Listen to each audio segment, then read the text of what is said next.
शिव ज्ञान सुख दुख।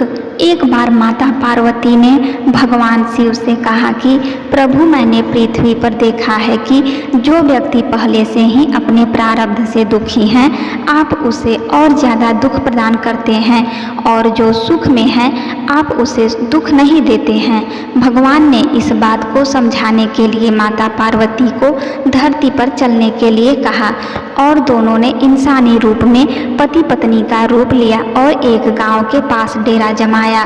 शाम के समय भगवान ने माता पार्वती से कहा कि हम मनुष्य रूप में यहाँ आए हैं, इसलिए यहाँ के नियमों का पालन करते हुए हमें यहाँ भोजन करना होगा।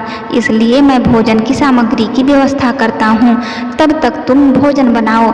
जब भगवान के जाते ही माता पार्वती रसोई में चूल्हे को बनाने के लिए बाहर से ईंटें लेने गई और गांव में कुछ जर्जर हो चुके मकानों से ईंटें लाकर चूल्हा तैयार कर दिया।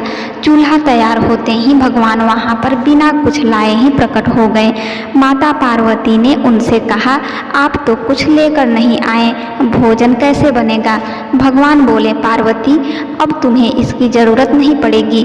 भगवान ने माता पार्वती से पूछा कि तुम चूल्हा बनाने के लिए इन ईंटों को कहाँ से लेकर आई हो?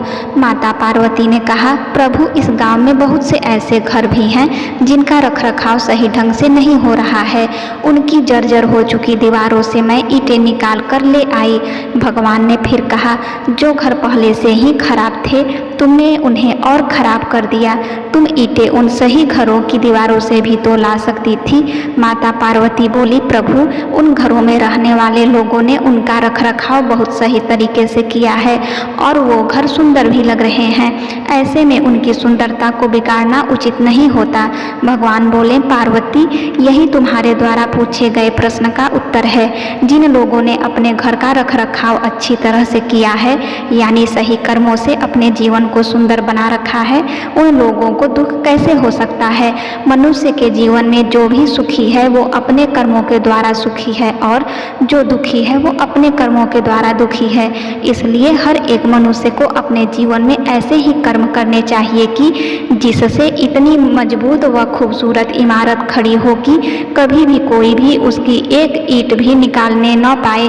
प्रिय बंधुओं व मित्रों, यह काम जरा भी मुश्किल नहीं है।